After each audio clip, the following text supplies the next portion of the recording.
Hi hello ಎಲ್ಲರಿಗೂ ನಮಸ್ಕಾರ. Welcome back to my channel. ನಾನು ಜ್ಯೋತಿ. ಹಾಗೆಯೇ ಇವತ್ತು ಬಂದು ಗುರುವಾರ ಬೆಳಗ್ಗೆಯಿಂದನೇ ವೀಡಿಯೋನ ಮಾಡ್ತಾ ಇದ್ದೀನಿ.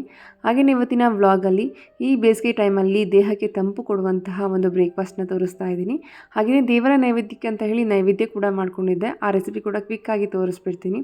ಹಾಗೆಯೇ ಫ್ರಿಜ್ಜಲ್ಲಿ ಇಡದೇನೆ ಕೊತ್ತಂಬರಿ ಸೊಪ್ಪನ್ನ ಫ್ರೆಶ್ ಆಗಿ ಒಂದು ತಿಂಗಳವರೆಗೆ ಹೇಗೆ ಸ್ಟೋರ್ ಮಾಡ್ಕೊಳ್ಳೋದು ಅಂತ ಈ ವಿಡಿಯೋದಲ್ಲಿ ತಿಳಿಸ್ಕೊಟ್ಟಿದ್ದೀನಿ. ಸ್ಕಿಪ್ ಮಾಡದೆ ವಿಡಿಯೋ ಎಂಡಿಂಗ್ವರೆಗೂ ನೋಡಿ.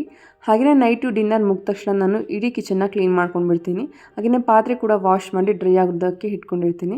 ಬೆಳಗ್ಗೆ ಡ್ರೈ ಆಗಿರುವಂಥ ಪಾತ್ರೆಗಳನ್ನೆಲ್ಲ ತೆಗೆದು ಈಗ ಎಲ್ಲನೂ ನೀಟಾಗಿ ಒರೆಸ್ಕೊಂಡು ಜೋಡಿಸ್ಕೊತಾ ಇದ್ದೀನಿ.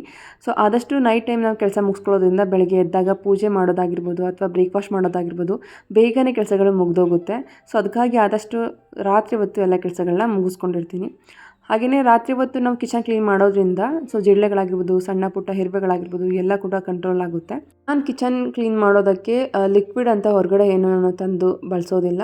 ಮನೆಯಲ್ಲೇ ನೀರಿಗೆ ಸ್ವಲ್ಪ ನಿಂಬೆ ಹಣ್ಣನ್ನು ಚೆನ್ನಾಗಿ ಕುದಿಸ್ಕೊಂಡು ಆ ನೀರಿನಲ್ಲಿ ನಾನು ಕೌಂಟರ್ ಟಾಪ್ ಎಲ್ಲನೂ ನೀಟಾಗಿ ಕ್ಲೀನ್ ಮಾಡ್ಕೋತೀನಿ. ಸೊ ಆ ಥರ ಮಾಡೋದ್ರಿಂದ ಯಾವುದೇ ಥರ ಬ್ಯಾಡ್ ಸ್ಮೆಲ್ ಇದ್ದರೂ ಕೂಡ ಬೇಗನೆ ಹೋಗುತ್ತೆ. ನಾವು ನಾರ್ಮಲಾಗಿ ನಾನ್ ವೆಜ್ ಎಲ್ಲ ಮಾಡ್ತಾ ಇರ್ತೀವಿ. ಸೊ ಆ ಸ್ಮೆಲ್ ಏನಾದರೂ ಇತ್ತು ಅಂದರೆ ಕಂಪ್ಲೀಟಾಗಿ ಹೋಗುತ್ತೆ. ಹಾಗೆಯೇ ಗ್ರೀನ್ ಟೀ ಮಾಡ್ಕೊಳ್ಳೋಕ್ಕೆ ಬಿಸಿ ನೀರನ್ನು ಕಾಯಿಸ್ಕೊತಾ ಇದ್ದೀನಿ. ನಾನು ವೆಯ್ಟ್ ಲಾಸ್ ಮಾಡ್ತಾ ಇರೋದ್ರಿಂದ ಬೆಳಗ್ಗೆ ಟೈಮ್ ಗ್ರೀನ್ ಟೀನ ತೊಗೋತೀನಿ.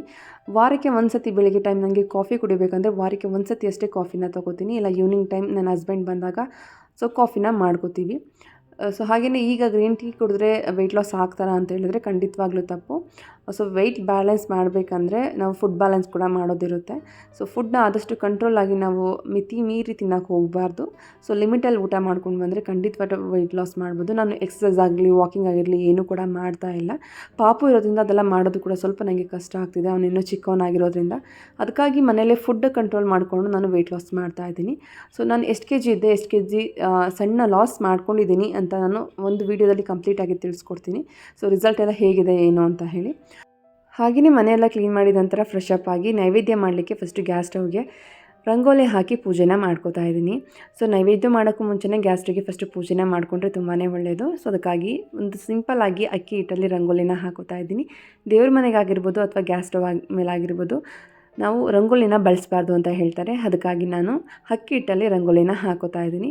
ಸೊ ಹಾಗೆಯೇ 3 ಬರ್ನಲ್ಗೂ ಕೂಡ ಅರಿಶಿನ ಕುಂಕುಮ ಎಲ್ಲ ಇಟ್ಟು ಹೂ ಇಟ್ಟು ಪೂಜೆನ ಮಾಡಿಕೊಂಡೆ. ಹಾಗೆಯೇ ಇವತ್ತಿನ ನೈವೇದ್ಯಕ್ಕೆ ನಾನು ಸಾಬುದಾನ ಹಾಕಿ ಖೀರನ್ನ ಮಾಡ್ತಾಯಿದ್ದೀನಿ. ಫಸ್ಟು ನಾನು ಗ್ಯಾಸ್ ಸ್ಟವ್ ಎಲ್ಲ ಪೂಜೆ ಮಾಡಿಕೊಂಡು ರೆಡಿ ಮಾಡಿಕೊಂಡೆ. ಹಾಗೆಯೇ ಯಾರೋ ಒಬ್ಬರು ನನಗೆ ಫಸ್ಟು ಮನೆಗೆ ಬಂದಾಗ ಗ್ಯಾಸ್ ಸ್ಟವ್ನ ತಗೊಂಡಾಗ ನನಗೆ ಕಮೆಂಟ್ ಮಾಡಿ ತಿಳಿಸಿದರು, ಹೊಸ ಮನೆಗಳಿಗೆ 3 ಸ್ಟವ್ ಇರುವಂಥ ಅಂದರೆ 3 ಬರ್ನಲ್ ಇರುವಂತಹ ಗ್ಯಾಸ್ನ ತಗೋಬಾರ್ದು ಅಂತ ಹೇಳಿ.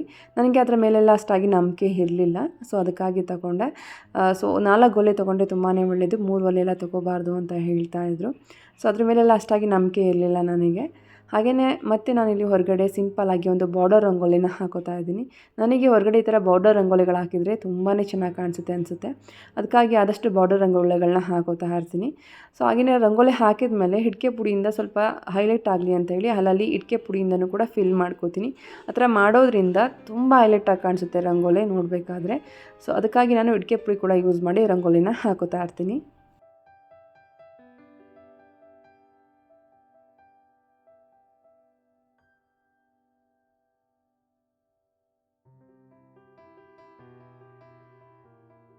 ನೈವೇದ್ಯ ಮಾಡಲಿಕ್ಕೆ ಇಲ್ಲಿ ಒಂದು ಪ್ಯಾನ್ನ ಬಿಸಿ ಮಾಡೋದಕ್ಕೆ ಇಟ್ಕೊಂಡಿದ್ದೆ. ಅದಕ್ಕೆ ಒಂದು 2 ಟೇಬಲ್ ಸ್ಪೂನಷ್ಟು ತುಪ್ಪ ಹಾಕಿ ಸಾವಿಗೆನ ಒಂದು 2 ನಿಮಿಷ ಚೆನ್ನಾಗಿ ಹುರ್ಕೋತಾ ಇದ್ದೀನಿ. ನಾನು ರೋಸ್ಟೆಡ್ ಸಾವಿಗೆನ ತೊಗೊಂಡು ಬಂದಿದ್ದೆ. ಆದರೆ ತುಪ್ಪದಲ್ಲಿ ಸಾವಿಗೆನ ಹುರ್ಕೊಂಡ್ರೆ ಚೆನ್ನಾಗಿರುತ್ತೆ ಅಂತೇಳಿ ಇನ್ನೊಂದು 2 ನಿಮಿಷ ಚೆನ್ನಾಗಿ ಹುರ್ಕೊಂಡೆ. ಹಾಗೆಯೇ ಹಾಲಿಗೆ ಸ್ವಲ್ಪ ಸಕ್ಕರೆ ಹಾಕಿ ಆಲ್ರೆಡಿ ನಾನು ಸಪ್ರೇಟಾಗಿ ಚೆನ್ನಾಗಿ ಬೇಯಿಸ್ಕೊಂಡಿದ್ದೆ. ಹಾಲನ್ನ ಹಾಕಿ ಸಾವಿಗೆನ ಈಗ ಚೆನ್ನಾಗಿ ಬೇಯಿಸ್ಕೊಳ್ಳೋಕ್ಕೆ ಇಟ್ಕೊಂಡಿದ್ದೀನಿ. ಹಾಗೆಯೇ ಈ ಕಡೆ ತುಪ್ಪದಲ್ಲಿ ಸ್ವಲ್ಪ ಡ್ರೈ ಫ್ರೂಟ್ಸ್ಗಳೆಲ್ಲ ಹುರ್ಕೊಳ್ಳೋಣ ಅಂತೇಳಿ ಒಂದು 2 ಟೇಬಲ್ ಸ್ಪೂನಷ್ಟು ತುಪ್ಪ ಹಾಕಿ ದ್ರಾಕ್ಷಿ, ಗೋಡಂಬಿ ಹಾಗೆಯೇ ಬಾದಾಮಿ ಈ 3 ಕಟ್ ಮಾಡಿ ಸೊ ಚೆನ್ನಾಗಿ ತುಪ್ಪದಲ್ಲಿ ಅದನ್ನು ಕೂಡ ರೋಸ್ಟ್ ಮಾಡಿಕೊಂಡೆ. ಹಾಗೆ ಒಂದು 3 ನಿಮಿಷ ಬಿಟ್ಟು ಸಾವಿಗೆ ಕೂಡ ಚೆನ್ನಾಗಿ ಬೆಂದಿತ್ತು. ಅದಕ್ಕೆ ಈಗ ನಾನು ಸಾಬುದಾನನ ನೆನೆಸಿಟ್ಟಿದ್ದೆ.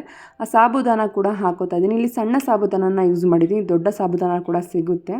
ಆದರೆ ಈ ಸಣ್ಣ ಸಾಬುದಾನದಿಂದ ಪಾಯಸ ಮಾಡೋದ್ರಿಂದ ತಿನ್ಬೇಕಾದ್ರೆ ತುಂಬಾ ಟೇಸ್ಟ್ ಆಗಿರುತ್ತೆ. ಸೊ ಅದಕ್ಕಾಗಿ ಆ ಸಾಬುದಾನ ಕೂಡ ಹಾಕಿ ನಾನು ಒಂದು 3 ನಿಮಿಷ ಚೆನ್ನಾಗಿ ಬೇಯಿಸ್ಕೊಂಡೆ. ಬೆಂದಂತಹ ಖೀರಿಗೆ ನಾನೀಗ ಏನು ರೋಸ್ಟ್ ಮಾಡಿ ಇಟ್ಕೊಂಡಿದ್ದೆ ಗೋಡಂಬಿ, ದ್ರಾಕ್ಷಿ ಎಲ್ಲನೂ ಅದನ್ನು ಕೂಡ ಸೇರಿಸಿ ಸೊ ಚೆನ್ನಾಗಿ ಒಂದು 2 ನಿಮಿಷ ಬಿಟ್ಟರೆ ನಮಗೆ ಖೀರ್ ರೆಡಿ ಆಗಿಬಿಡುತ್ತೆ. ನಾನು ಇದಕ್ಕೆ ಸ್ವಲ್ಪ ಕೇಸರಿ ಕೂಡ ಬಳಸಿದ್ದೀನಿ. ನಿಮ್ಮ ಹತ್ರ ಕೇಸರಿ ಇತ್ತು ಅಂದರೆ ಬಳಸ್ಕೋಬೋದಲ್ಲ, ಸ್ಕಿಪ್ ಮಾಡ್ಬೋದು.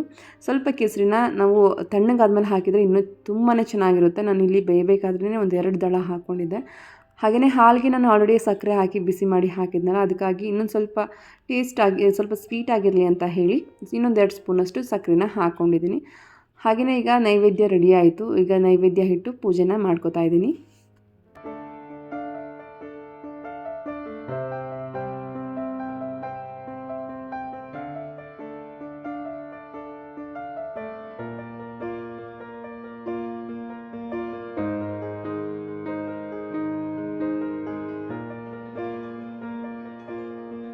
ಪೂಜೆ ಎಲ್ಲ ಮುಗಿಸಿದ ನಂತರ ಇಲ್ಲಿ ಬ್ರೇಕ್ಫಾಸ್ಟ್ನ ರೆಡಿ ಮಾಡ್ಕೋತಾ ಇದ್ದೀನಿ. ಇವತ್ತಿನ ಬ್ರೇಕ್ಫಾಸ್ಟ್ ಬಂದರೆ ರಾಗಿ ದೋಸೆ ಮಾಡ್ತಾ ಇದ್ದೀನಿ. ಈ ಬಿಸಿಲಿಗೆ ತುಂಬಾ ತಂಪಾಗಿರುತ್ತೆ ಆ್ಯಂಡ್ ಟೇಸ್ಟ್ ಅಂತೂ ತುಂಬಾ ಚೆನ್ನಾಗಿರುತ್ತೆ. ಅದಕ್ಕೆ ನಾನೀಗ ರಾಗಿ ಹಿಟ್ಟನ್ನು ಹಾಕ್ಕೊಂಡಿದ್ದೀನಿ. ಅದಕ್ಕೆ ಸ್ವಲ್ಪ ಅಕ್ಕಿ ಹಿಟ್ಟು ಹಾಗೆಯೇ ರವೆ ಕೂಡ ಹಾಕ್ಕೊಂಡಿದ್ದೀನಿ. ಕ್ವಾಂಟಿಟಿ ಸ್ವಲ್ಪ ಜಾಸ್ತಿನೇ ಹಾಕೋತಾ ಇದ್ದೀನಿ, ಸಂಜೆಗೆ ಕೂಡ ಇದನ್ನೇ ತಿನ್ನೋಣ ಅಂತ ಹೇಳಿ. ಅದಕ್ಕೆ ತುರಿದಿಟ್ಟಿರುವಂತಹ ಬೀಟ್ರೋಟ್ ಹಾಗೆಯೇ 1 ಈರುಳ್ಳಿನ ಸಣ್ಣದಾಗಿ ಕಟ್ ಮಾಡಿ ಹಾಕ್ಕೊಂಡಿದ್ದೀನಿ. ಸ್ವಲ್ಪ ಕೊತ್ತಂಬರಿ ಸೊಪ್ಪು ಹಾಗೆಯೇ ಸ್ವಲ್ಪ ತುರಿದ ಶುಂಠಿ ಕೂಡ ಹಾಕ್ಕೊಂಡಿದ್ದೀನಿ. 1 ಹಸಿಮೆಣ್ಸಿಕಾಯಿ ಕೂಡ ಸಣ್ಣದಾಗಿ ಕಟ್ ಮಾಡಿ ಹಾಕಿದ್ದೀನಿ. ಹಾಗೆ ರುಚಿಗೆ ತಕ್ಕಷ್ಟು ಉಪ್ಪು, ಸ್ವಲ್ಪ ಜೀರಿಗೆ ಇಷ್ಟನ್ನು ಹಾಕಿ ನೀರು ಹಾಕಿ ಮಿಕ್ಸ್ ಮಾಡ್ತಾ ಇದ್ದೀನಿ. ಸೊ ನಿಮ್ಮ ಮನೇಲಿ ಕಮ್ಮಿ ಅಂದರೆ ಬ್ರೇಕ್ಫಾಸ್ಟ್ ಮಾತ್ರ ಮಾಡ್ಕೋತಾ ಇದ್ದೀರಾ ಅಂದರೆ ಸ್ವಲ್ಪ ಕ್ವಾಂಟಿಟಿನ ನೋಡಿ ಸೇರಿಸಿ ಹಾಕ್ಕೊಳ್ಳಿ. ನಾನು ರಾತ್ರಿಗೂ ಕೂಡ ಮಾಡ್ತಾ ಇರೋದ್ರಿಂದ ಸ್ವಲ್ಪ ಕ್ವಾಂಟಿಟಿನ ಜಾಸ್ತಿ ತೊಗೊಂಡಿದ್ದೀನಿ. ಹಾಗೆ ಸ್ವಲ್ಪನೇ ನೀರು ಹಾಕ್ಕೊಂಡು ನಾನೀಗ ದೋಸೆ ಹಿಟ್ಟಿನ ಹದಕ್ಕೆ ಚೆನ್ನಾಗಿ ಮಿಕ್ಸ್ ಮಾಡ್ಕೋತೀನಿ. ಆದಷ್ಟು ನೀರು ದೋಸೆ ಹದಕ್ಕೆ ನಾನು ಇದನ್ನು ಕಲಿಸ್ಕೊತಾ ಬರ್ತೀನಿ. ನಾನು ಮಧ್ಯ ಮೊಸರು ಹಾಕೋದನ್ನ ಮರ್ತಿದ್ದೆ, ಮೊಸರು ಕೂಡ ಸೇರಿಸ್ಕೊತಾ ಇದ್ದೀನಿ. ಒಂದು ಅರ್ಧ ಲೋಟದಷ್ಟು ಮೊಸರು ಕೂಡ ಹಾಕ್ಕೊಂಡು ಅದನ್ನು ಕೂಡ ಚೆನ್ನಾಗಿ ಮಿಕ್ಸ್ ಮಾಡಿಕೊಂಡೆ. ಸೊ ಮೊಸರು ಹಾಕೋದ್ರಿಂದ ಈ ರಾಗಿ ದೋಸೆಗೆ ತುಂಬಾ ಚೆನ್ನಾಗಿ ಟೇಸ್ಟ್ ಕೊಡುತ್ತೆ. ಸೊ ಅದಕ್ಕಾಗಿ ಹಾಗೆಯೇ ದೇಹಕ್ಕೂ ಕೂಡ ತುಂಬಾ ತಂಪು. ಸೊ ಇದನ್ನೆಲ್ಲ ಚೆನ್ನಾಗಿ ಮಿಕ್ಸ್ ಮಾಡಿ ಒಂದು 2 ನಿಮಿಷ ಚೆನ್ನಾಗಿ ಇದನ್ನು ನೆನೆಯೋಕ್ಕೆ ನಾನು ಕ್ಲೋಸ್ ಮಾಡಿ ಇಟ್ಬಿಡ್ತೀನಿ.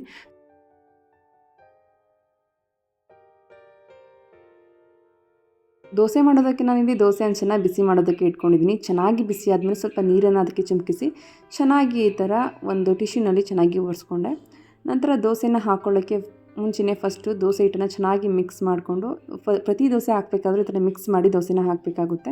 ಕೆಳಗಡೆ ನಾವು ಅಕ್ಕಿ ಹಿಟ್ಟು ಬಳಸಿರೋದ್ರಿಂದ ಕೆಳಗಡೆ ಅಕ್ಕಿ ಹಿಟ್ಟು ಹೋಗಿ ಕೂತ್ಬಿಟ್ಟಿರುತ್ತೆ. ಅದಕ್ಕಾಗಿ ಪ್ರತಿ ಸತಿ ದೋಸೆ ಮಾಡಬೇಕಾದ್ರೂ ಚೆನ್ನಾಗಿ ಈ ಥರ ಮಿಕ್ಸ್ ಮಾಡಿ ದೋಸೆನ ಮಾಡ್ಕೋಬೇಕು.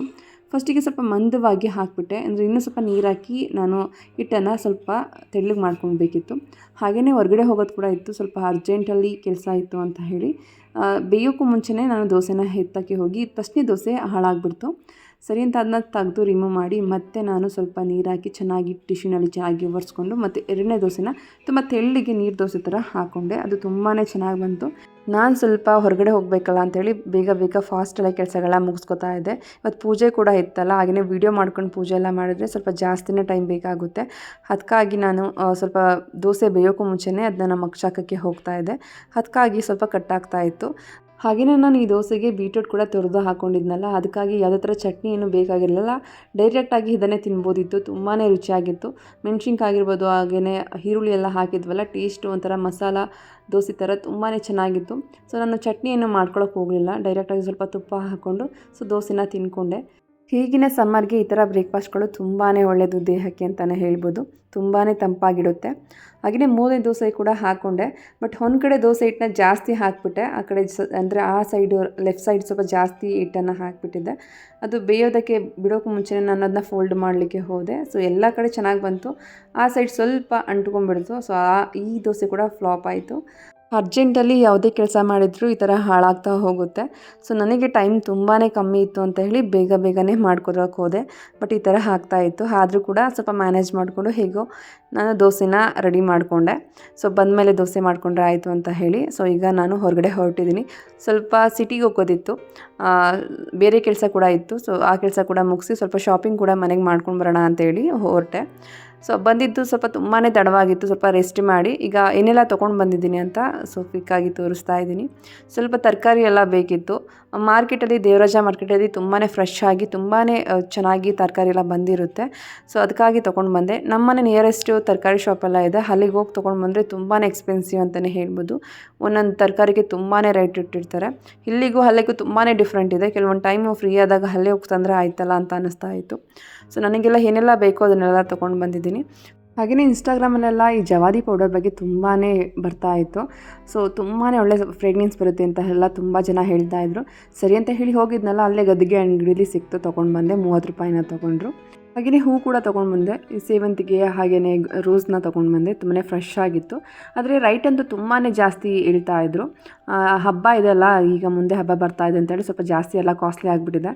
ಸೊ ನನಗೆ ರೋಸ್ ಆಗಿಯೇ ಸೇವಂತಿಗೆ ಹೂ ಎರಡೇ ಬೇಕಿದ್ದಿದ್ದು, ಎರಡನ್ನು ಕೂಡ ಈ ಥರ ಬಿಡಿ ಹೂಗಳನ್ನ ತೊಗೊಂಡು ಬಂದೆ. ಕಟ್ಟಿರೋ ಹೂ ತೊಗೊಂಡು ಬಂದಿರಲಿಲ್ಲ. ಹಾಗೆಯೇ ಹೂಬತ್ತಿ ಬೇಕಿತ್ತು ನನಗೆ ದೇವರಿಗೆ ಹಣೆಗಿಡೋದಕ್ಕೆಲ್ಲ, ಅದನ್ನ ತೊಗೊಂಡು ಬಂದೆ. ಬ್ರೋಕೊಲಿ ಕೂಡ ತೊಗೊಂಡು ಬಂದೆ. ಸೊ ಇದನ್ನು ಇಲ್ಲಿ 50 ರೂಪೀಸ್ ಕೇಳ್ತಾರೆ, ಅಲ್ಲಿ ನನಗೆ ಕಮ್ಮಿಗೆ ಸಿಕ್ತು ಅಂತೇಳಿ ತೊಗೊಂಡು ಬಂದೆ. ಹಾಗೆಯೇ ಅಮ್ಮಂಗೆ ಎಲೆ ಬೇಕಿತ್ತು. ಅಮ್ಮ ಫ್ರೀ ಟೈಮಲ್ಲಿ ಸ್ವಲ್ಪ ಎಲೆಲ್ಲ ಹಾಕೋತಾರೆ. ಸೊ ಅದಕ್ಕೆ ಎಲೆ ತೊಗೊಂಡು ಬಂದೆ. ಒಂದು ಕೋಳಿಗೆನೇ 20 ರೂಪಾಯಿ ತೊಗೋತಾರೆ. ಇನ್ನೂ ಜಾಸ್ತಿ ಕೊಡ್ತಾ ಇದ್ರು, ಬಟ್ ಈ ಸತಿ ಯಾಕೋ ಕಮ್ಮಿ ಕೊಟ್ಟಿದ್ದಾರೆ. ಅದನ್ನೇ ಬಂದು ನಮ್ಮ ಮನೇಲಿ ನೋಡ್ತಾ ಇದ್ದೆ, ಯಾಕೋ ಈ ಸತಿ ಕಮ್ಮಿ ಕೊಟ್ಟಿದ್ದಾರಲ್ಲ ಅಂತ ಹೇಳಿ. ಸೊ ಇನ್ನೂ ಜಾಸ್ತಿ ಕೊಡ್ತಾರೆ ಒಂದು ಕೋಳಿಗೆ ಅಂತ ಹೇಳಿದರೆ 20 ರೂಪಾಯಿನ ತೊಗೊಂಡ್ರೆ ಅದಕ್ಕೆ. ಹಾಗೆಯೇ ಮಶ್ರೂಮ್ ತೊಗೊಂಡು ಬಂದೆ, ಗ್ರೇವಿ ಮಾಡ್ಲಿಕ್ಕೆ ತುಂಬಾ ಚೆನ್ನಾಗಿರುತ್ತೆ ಅಂತ ಹೇಳಿ. ಸೊ ಅಲ್ಲಿ ಒಂದು ಅಂಗಡಿ ಇದೆ, ತುಂಬ ಕಮ್ಮಿ ಕೊಡ್ತಾರೆ.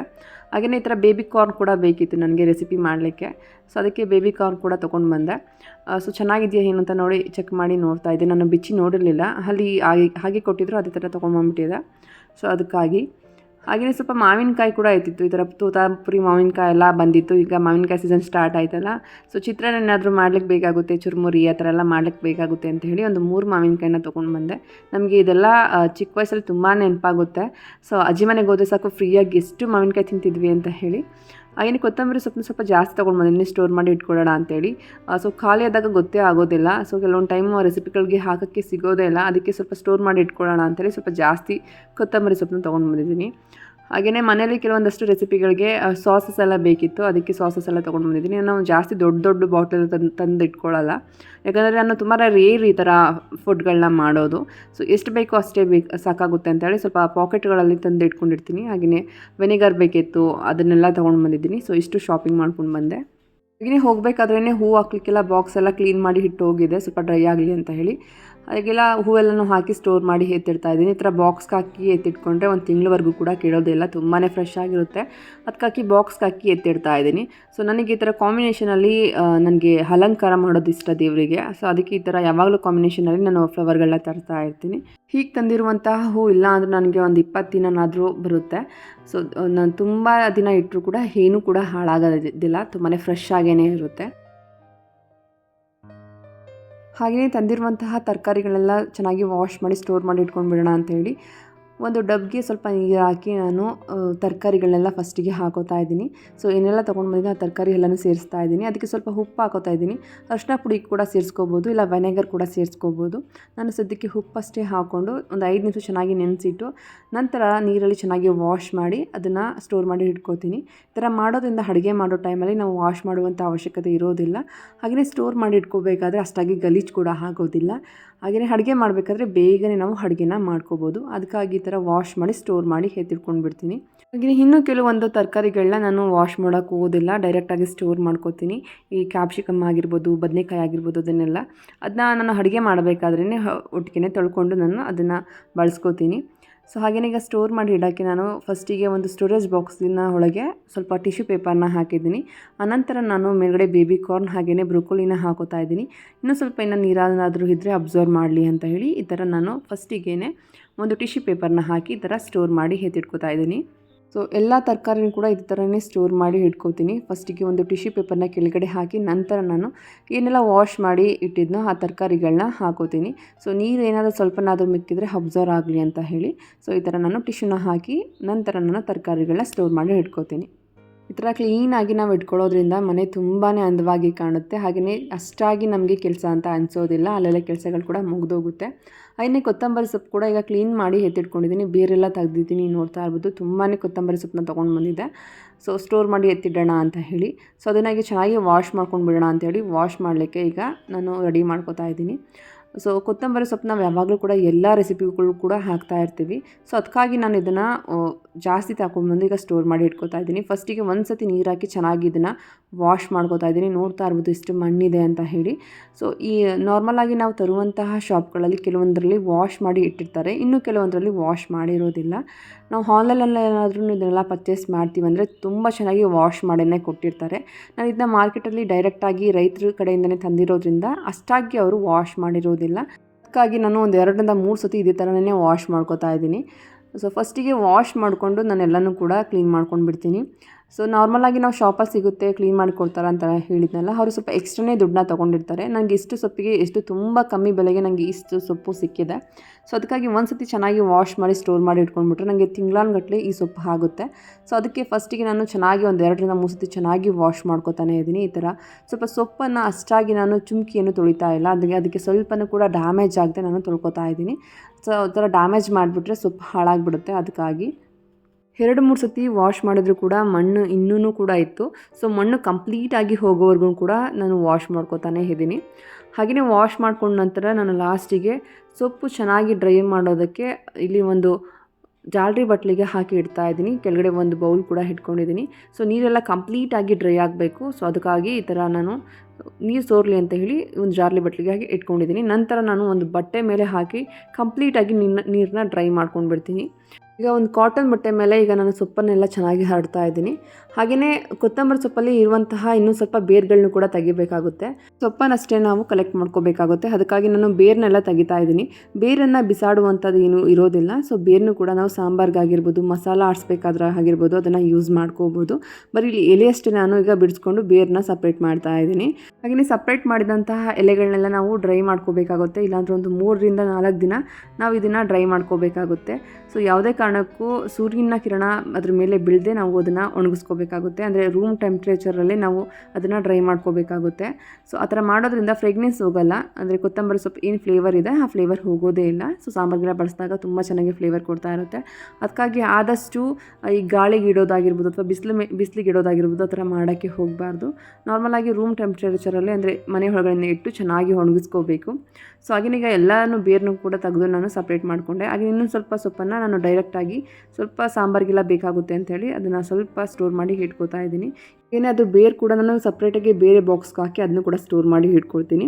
ಸೊ ನಾವು ಮಸಾಲ ರುಬ್ಬಬೇಕಾದ್ರೆ ಸ್ವಲ್ಪ ಹಾಕ್ಕೊಂಡು ಅದನ್ನು ಕೂಡ ಯೂಸ್ ಮಾಡ್ಕೋಬೋದು. ಹಾಗೆಯೇ ನೋಡಿದ್ರಲ್ಲ ಸೊಪ್ಪನ್ನು ಯಾವ ಥರ ಸ್ಟೋರ್ ಮಾಡ್ಕೋಬೋದು ಅಂತ ಹೇಳಿ. ಸೊ ಒಂದು ಕೂಡ ಸ್ವಲ್ಪನೂ ಕೂಡ ವೇಸ್ಟ್ ಆಗೋದೇ ಇಲ್ಲ. ಸೊ ಅದಕ್ಕಾಗಿ ನೋಡಿ ಇಷ್ಟು ಬೇರು ಸಿಕ್ಕಿದೆ ನನಗೆ.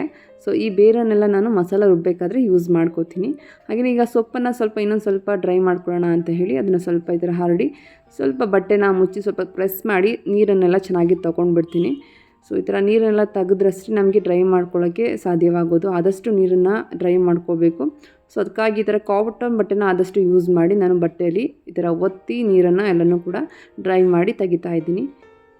ನೀರೆಲ್ಲ ಕಂಪ್ಲೀಟಾಗಿ ಡ್ರೈ ಆಗಿದ ನಂತರ ಈಗ ನಾನು ಅದನ್ನು ಮೊರದ ಮೇಲೆ ಹಾಕಿ ಒಂದು 3-4 ದಿನ ರೂಮ್ ಟೆಂಪ್ರೇಚರಲ್ಲೇ ಚೆನ್ನಾಗಿ ಒಣಗಿಸ್ಕೋತೀನಿ. ಸೊ ಈ ಥರ ಒಣಗಿಸ್ಕೊಂಡು ನಾವು ಸ್ಟೋರ್ ಮಾಡಿ ಇಟ್ಕೊಳ್ಳೋದ್ರಿಂದ ವರ್ಷಾನುಗಟ್ಟಲೆ ನಮಗೆ ಕೊತ್ತಂಬರಿ ಸೊಪ್ಪು ಹಾಳಾಗೋದೇ ಇಲ್ಲ. ಸೊ ತುಂಬಾ ಚೆನ್ನಾಗಿರುತ್ತೆ. ನಮಗೆ ಯಾವಾಗೆಲ್ಲ ಬೇಕೋ ಅವಾಗೆಲ್ಲ ಬಳಸ್ಕೋಬೋದು. ಸೊ ನನಗೆ ಇಲ್ಲಿ ಒಂದು ಮೊರ ಸಾಕಾಗಲಿಲ್ಲ ಅದು ಒಣಗಿಸ್ಕೊಳ್ಳೋಕ್ಕೆ, ಅದಕ್ಕೆ ಇನ್ನೊಂದು ಮೊರ ಎಕ್ಸ್ಟ್ರಾ ತೊಗೊಂಡಿದ್ದೀನಿ. ಸೊ ನಾರ್ಮಲಾಗಿ ತಟ್ಟೆಲ್ಲೂ ಕೂಡ ಹಾಕೊಂಡು ಒಣಗಿಸ್ಕೋಬೋದು. ಸೊ ಹೇಳಿರೋ ಥರ ಯಾವುದೇ ಕಾರಣಕ್ಕೂ ಬಿಸಿಲಲ್ಲಿ ಇಡುವಂಗಿಲ್ಲ. ಸೊ ಅದ್ರದ್ದು ಏನು ಕೊತ್ತಂಬರಿ ಸ್ಮೆಲ್ ಏನಿದೆ ಅದು ಹೋಗಿಬಿಡುತ್ತೆ. ಅದಕ್ಕಾಗಿ ನಾವು ಒಣಗಿಸ್ಕೊಳ್ಳೋಕ್ಕೆ ಹೋಗಬಾರ್ದು. ಆದಷ್ಟು ಮನೆ ಒಳಗಡೆ ಇದನ್ನೆಲ್ಲ ನೀಟಾಗಿ ಒಣಗಿಸ್ಕೊಂಡು ಸೊ ಯಾವ ಥರ ಅಂದರೆ ನಾರ್ಮಲಾಗಿ ಕಸ್ತೂರಿ ಮೇಥಿ ಎಷ್ಟು ಡ್ರೈ ಆಗಿರುತ್ತೋ ಅಷ್ಟು ಡ್ರೈ ಆಗೋವರೆಗೂ ನಾವು ಚೆನ್ನಾಗಿ ಇದನ್ನು ಒಣಗಿಸ್ಕೋಬೇಕಾಗುತ್ತೆ. ಒಂದು ಡ್ರೈ ಆದಮೇಲೆ ಹೇಗೆ ಬಂದಿದೆ ಅಂತ ನಾನು ಕಂಪ್ಲೀಟಾಗಿ ತೋರಿಸ್ತೀನಿ. ಹಾಗೆ ನೋಡಿದ್ರಲ್ಲ ಇವತ್ತಿನ ವ್ಲಾಗ್ ಹೇಗಿತ್ತು ಅಂತ ಹೇಳಿ. ಈ ವಿಡಿಯೋ ಸ್ವಲ್ಪನಾದರೂ ಇಷ್ಟ ಆಗಿದ್ರೆ ದಯವಿಟ್ಟು ಒಂದು ಲೈಕ್ ಮಾಡೋದು ಮಾತ್ರ ಮರಿಬೇಡಿ. ಹಾಗೆ ಸಪೋರ್ಟ್ ಮಾಡಿ, ಹಾಗೆ ಸಬ್ಸ್ಕ್ರೈಬ್ ಮಾಡಿ. ನೆಕ್ಸ್ಟ್ ವ್ಲಾಗಲ್ಲಿ ಸಿಗ್ತೀನಿ.